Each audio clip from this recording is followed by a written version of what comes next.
What's going on, you beautiful, beautiful people? And Win Daily family, I didn't forget about you. We're out here. We're ready. We are ready to rock and roll on this UFC 252 fight card. It's going to be beastie. It's going to be priceless. It's going to be memorable. We got Stipe Miocic. We got DC Daniel Cormier coming out for the trilogy for the first time, and God knows how long, that we're getting a heavyweight championship bout trilogy. And I'm excited. I'm ready to roll. But what we're going to do, we are going to break down all 11 of these fights. We're going to start with this added fight that we got that a lot of people don't even know who these guys are. And then we're going to end with the guys that we know who they are. And let's get rolling. We are going to start with the first match of the night. It is the added one. It is the fight that not many people know about. And we're talking Kai Kamaka versus Tony Kelly. This is going to be the fight number one of the early prelims. This is on all over the place. We'll be able to see it. We'll be able to watch it. We'll be able to yell at the TV when we lose or win or whatever we want to do, or win some money, because I love that. I love me some money. But we're going to start with Kai Kamaka. He's a minus 225 favorite, and he's coming in facing Tony Kelly, who's a plus 175 underdog. This is a fight that I do not really want to target much when I'm building my DFS lineups. Not really much at all. It scares me, honestly. It really does. You got Kamaka, who literally fought less than 2 weeks ago, coming in on short notice. I mean, yeah, he's going to be in shape. He's going to be ready. He's going to be everything. But, like, he fought 2 weeks ago. Who fights literally 2 weeks apart? Except for Chimaev, who destroys people 2 weeks apart. Right now, he's on a 5-fight win streak. He's beaten nobodies, though. But you could also say the same for Tony Kelly. The only thing with Tony Kelly that he had going for him is that he, in my opinion, he should have beat Aguilar. In that fight, I think he won that fight. But regardless, I just think that Kamaka is going to be too fast, too quick, too everything. And we are going to start off with our first pick of the day, and we're going to lean Kai Kamaka minus 225. I do not like betting that line, but I might have a couple lineups with him in it just in case for ownership purposes, because I'm guessing that they're going to be lower owned. Next fight of the night, which is the original fight that should have been the number one on the fight card, the first fight on the fight card, but it's not because we got that added nonsense fight. But this one's not much better, but I actually like this one because it produces. This one is a target one. This one will give you the fantasy points that we need to win a GPP, cash games, whatever it is. This is one that could possibly help you, because I think no matter what, you're going to need the winner out of this fight, right? If you get a winner, he comes out and he gets him in the first round, you might be well on your way to making some money. But we're going to start out with Chris Daukaus. Chris Daukaus is a minus 110. He is not the favorite. He did not open at the favorite. The money line opened up at plus 130 as an underdog. The public has moved this line. They have moved it so if you want to win $100, you got to place up. You got to bet up 110 to win $100. He's facing Parker Porter. Parker Porter's not that good. This is a very low-level, mediocre fight. Guys that don't have much experience, not a lot of talent, and this is a heavyweight bout. And I'm positive this one's gonna be ended quickly. It really is. There's not really much that you could say about this fight. It's just an ugly fight. It's gonna be a slop fest. Like, these guys are gonna be running around throwing random bows and haymakers at each other, hoping and praying to God that they knock the other one out, because if they make it to the second round, they're not going to be able to move because they're so gassed. Parker Porter does have a better gas tank, and that worries me a little bit. But I'm still going to lean Daukaus here. He's the older brother of Kyle Daukaus, another guy who just came out at his debut. He lost, and both these guys in this fight, Daukaus and Parker Porter, are both making their UFC debut. Daukaus is 8-3. Parker Porter's 10-5 in their professional career. Both of them making their UFC debut. Daukaus is going to look for takedowns. It's just what he does. He's going to look for takedowns. He's going to look for opportunities to catch you off guard and strike you. This is going to be a very slow-paced fight. I do not think there's going to be a ton of significant strikes in this one, but I do think that there will be a knockout, and I am leaning Daukaus to knock out Parker. And let's go. Let's move on. We are going to move on to the third fight of the night. The third fight of the night is going to be Ashley Yoder versus Souza.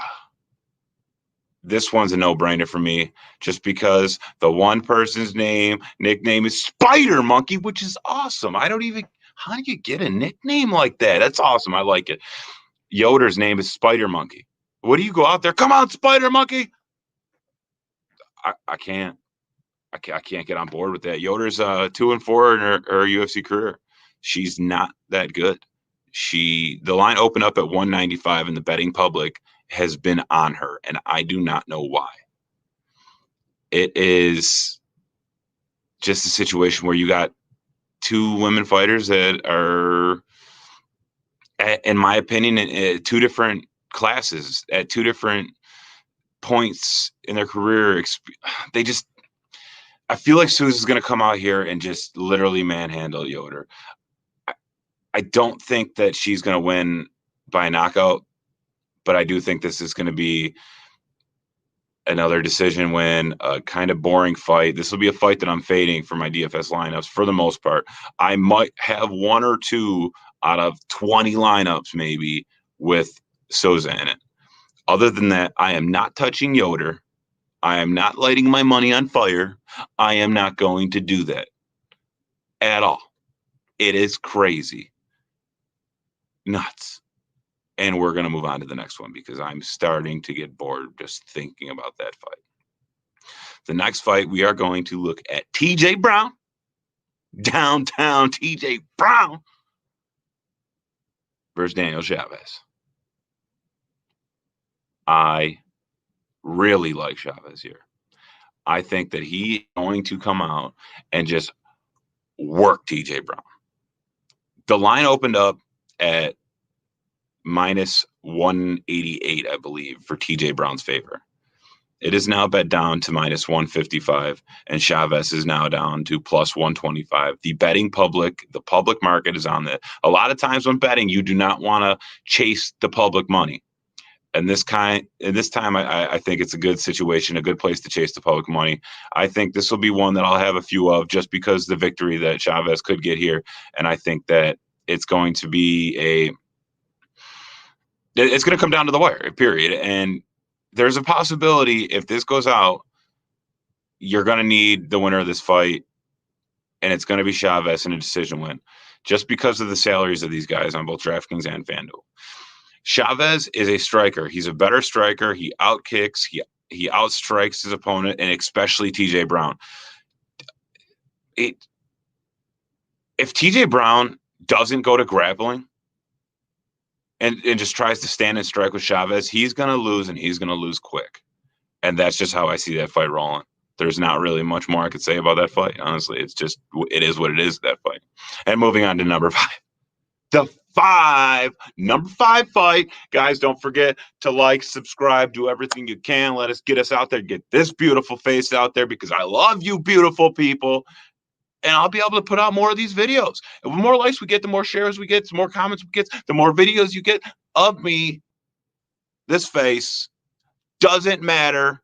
We're going to be out there. And you know what? WinDailySports.com has everything, projections, articles. We got our new optimizer. It's all good over there. And you know what? I'm just going to stop talking now because you guys came for fights, and I'm going to give you fights. We got Felice Herrig. We got Verna Jandarov. At first, the first time I looked at this fight, okay, I'm like, oh, Herrig's the favorite. Got to be the favorite. Before I even looked at a line. And the line was, a coin flip. I'm like, okay, you got Herrig at plus 125. You got Jandarov, you minus 155. It's pretty much a coin flip, a little bit of a favor. I looked today. What? Jandarova's minus 300. The public is pushing this line. Herrig is plus 230. I don't get it. I do not get it. Did Herrig have emergency surgery? Like, did she lose a toe? What happened? Can somebody tell me what happened here? Because I don't see it. I'm losing my mind trying to figure it out, and I still don't see it. Jandarova, yeah, she's a better fighter, but no, I'm going to side with the underdog here. I'm going to roll with Herrig in some of my lineups. I mean, just to get different. Apparently, the whole damn world's on Jandarova. Apparently, you push it that much. Holy crap. My Lord. But that's it. Like, oh, God. How do you...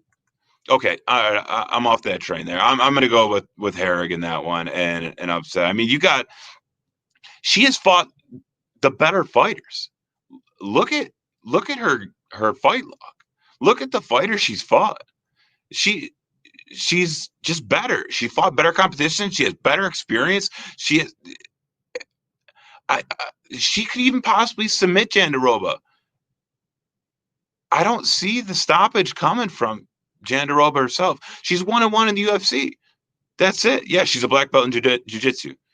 Her debut, she lost to Esparza. But I don't think that she's going to be able to avoid the submission here, actually. And if she does, she's going to lose this fight. I really feel like she's definitely going to lose this fight. All righty. But that was fun because now I'm still confused because I just did it to myself again. Thanks for that, guys. Thanks. Oh, now I got to try to figure out what the hell's going on with that line. Minus 300. Bullshit. Excuse my language. I'm going to move on to the sixth fight of the night. This one's an interesting one. We got Jim Miller versus Vince from Hell Pichel. All right. Jim Miller is a veteran. The guy has 34 fights in the UFC. He's 21-13 in the UFC. He has literally seen everything.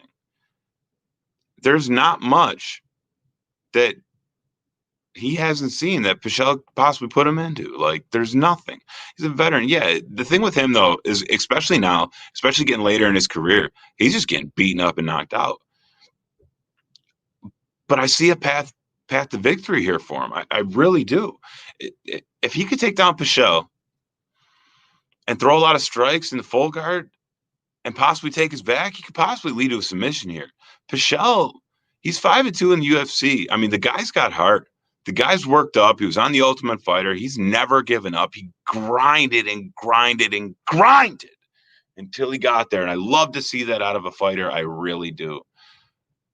I think at the end of the day, though, you got to go with the veteran of the game here. You got to go with the guy who's seen it all. You got to go with the guy who's been put in every different situation possibly known to man. I mean, the guy, 34 fights. My God, that's a lot of fights. That's a lot of ass kicking. Holy.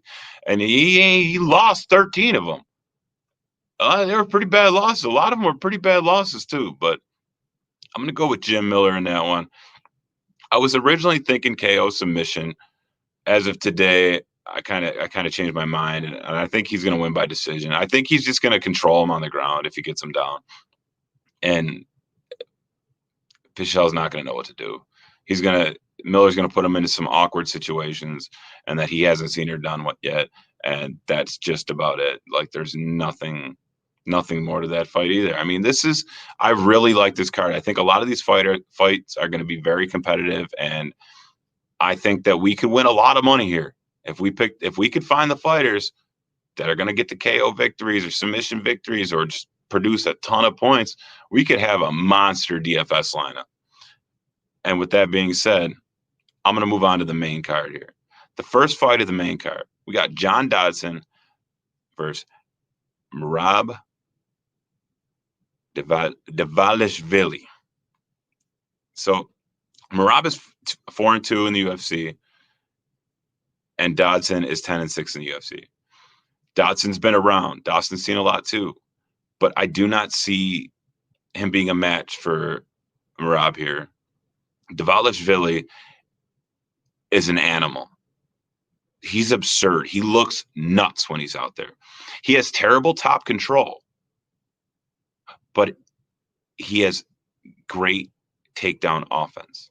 He's going to come out and literally Dodson's going to look like a rag doll out there, because what's going to happen is Dodson's very quick. He's very fast, and he could get back up quick. So what's going to happen is Rob's going to go out there, shoot, take him down every which way he can. He's going to get back up, and it's going to be like on a repeat. I mean, the least amount of takedowns Merab's had, and I believe his last 6 fights, including 2 losses, the least amount of takedowns he's had was 5. His last DraftKings score in a decision win was 173 points. If you don't have somebody who has 173 points in your lineup, you're done. And I think this is going to be a situation. Yeah, Dodson, give him this is probably Merab's toughest challenge yet, but Merab's going to close the gaps. He's going to do everything. He's going to take it to the ground. He's going to try to take him down. The second he gives Dodson space to move, Dodson's going to throw those quick, clean strike combos, and that's going to hurt Merab. I don't think he gets there, but I do see that path to victory for him. It's not a good path. It's not a great probability, but there is a path. There's always a path. It's UFC. Always a path to win. Anyone could beat anyone on any given day. But I'm taking Merab here. Merab's going to be in a lot of my lineups. I do not want to be stuck without him, because if he wins, he's going to win big.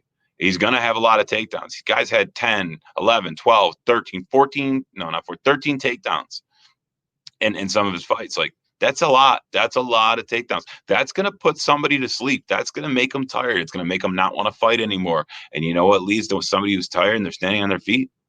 Easy takedowns. And you're talking about more takedowns after more takedowns after more takedowns. And I love it. I love it. All right. So, yeah, I'm going Merab there. Merab decision win. His decision win is going to be a lot of points. He's going to be well over 100 when he wins. Next is my favorite fight of the card, because I think it's the easiest. It's one of the Burns brothers. Herbert Burns, minus 270, versus Daniel Pineda, plus 205. This is a cupcake matchup for Burns. Don't even overlook it. Lock him in there. That's it. Be done with it. Burns is an animal. Okay? He is not going to lose to Pineda at all. Burns' last 2 fights, he showed he's a monster with his jiu-jitsu. He's a nasty, nasty, nasty man when it comes to his Muay Thai striking. The guy basically the guy's taken years off of people's lives with these knees, bro. My God, did you see? Was it two fights ago? His debut fight. That knee went through him. That knee went through Nate Landwehr. Through him. The guy was done. That was from the clinch. If he catches somebody not in the clinch, oh my Lanta, you are done. You are done. Very nice. Have a good day. And then you got Pineda, who's 35 years old, coming back to the UFC after 6 years elsewhere. Oh, God, yeah, this is bad. Burns is going to light him up, lock him in, load up on him, get him in your lineups. Do not be stupid. Take care of it. Just lock Burns in there. It's crazy. Next is another fight. Junior Dos Santos, former champ. I get it. Former champ, great man, a lot of fights. The guy's been around, done it all, seen it all. But he's facing Jairzinho Rozenstruik. My God, can you get a tougher matchup? Yeah, Rozenstruik lost to Ngannou, but who doesn't? The guy took a clean shot from one of the hardest hitters in the UFC that I've ever seen. He's 4-1 in the UFC right now. His only loss is Francis. That was the only loss. He went into that fight undefeated. I mean, he lost. He lost. Oh my God, did he lose? That was so bad. Oh God, I feel bad for him now just thinking about it. I don't want to cry for him. But JDS is on a 2-fight losing streak. Both those fights that he lost, he was KO'd. I think a little bit over a minute in.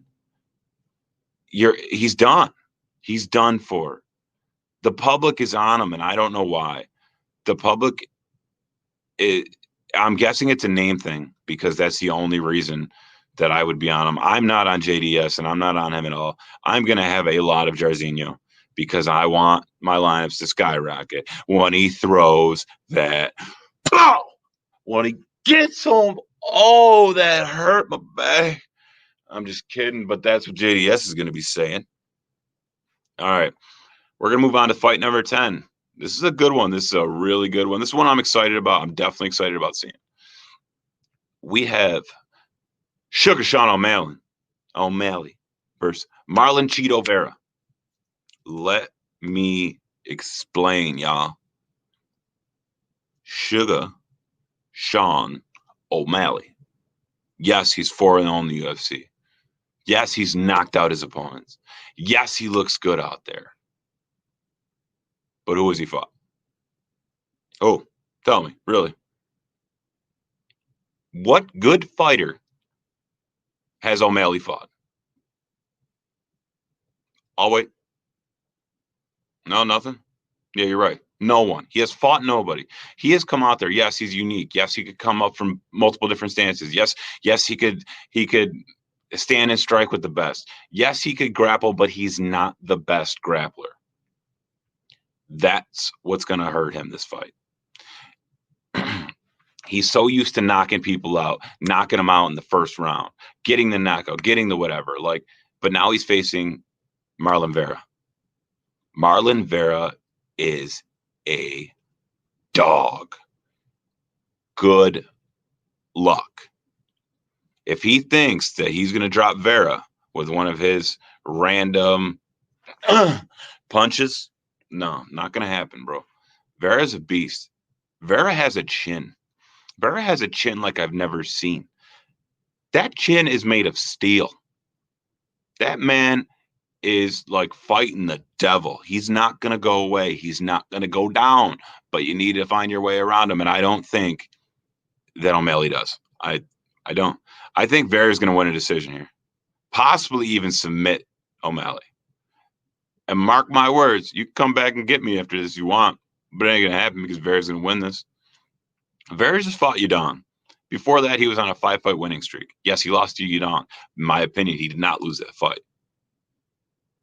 Obviously, he lost the fight because he has a loss on his record now because of it. But he was on a 5-fight winning streak going into that fight. It was a very controversial loss. A lot of people said that Vera won that fight, and I agree with them. And that's where I'm going on this one. I think Vera is going to come out and he's going to come out swinging. He's going to come out he's going to put O'Malley into situations he's never seen before. O'Malley is very young. He does not have the experience Vera does. Vera is also only 27 years old. I bet you didn't know that one. He looks like he's 40, but no, he's 27 years old, but he's got more experience. I'm not saying he's the better fighter because I see Sugar Sean O'Malley lighten up the UFC in a year or two, but he needs to get through people like Vera first. I don't see it happening here. I will have shares of Sean O'Malley just because of the upside potential, but I will have more shares of Marlon Vera. And that's all I got on that one. Cheeto Vera! Yeah, I did it. Main event time, boys. Main event time. You hear me? Let's go. Because this is my favorite fight. Second favorite fight. Maybe third. I don't know. I like a lot of fights on this card. But we got Stipe Miocic versus Daniel Cormier. Big DC. Stipe, 13-3 in the UFC. He's a -110 right now. He's technically the dog. He's a 2-time heavyweight champ. My man is a brawler. He is a boxer. He is a nasty boxer, and he is underrated wrestling.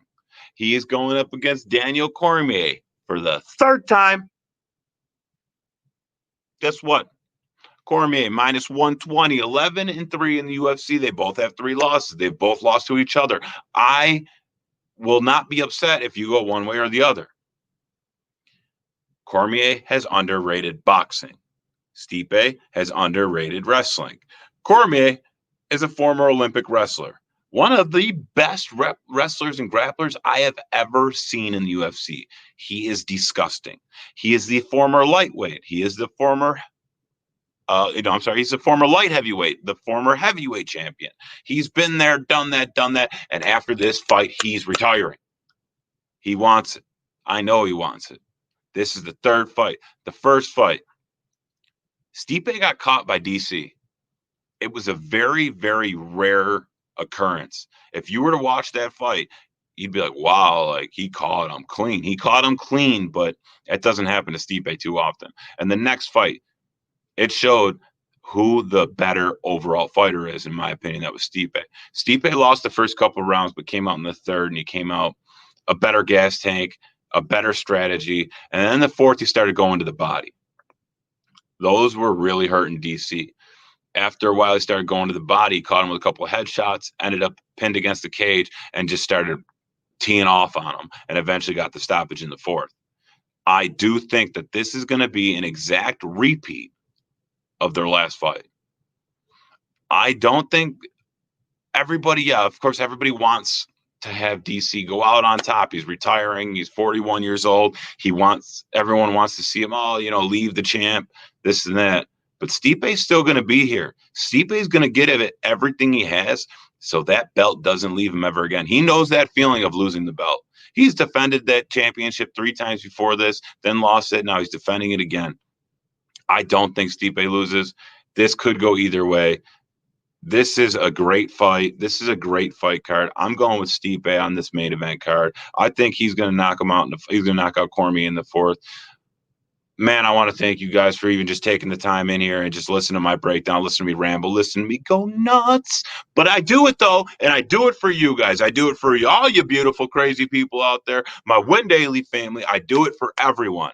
We could get these videos out. If you like, comment, subscribe, get us out there. You can follow me on Twitter at JThompsonDFS. There is no P in Thompson.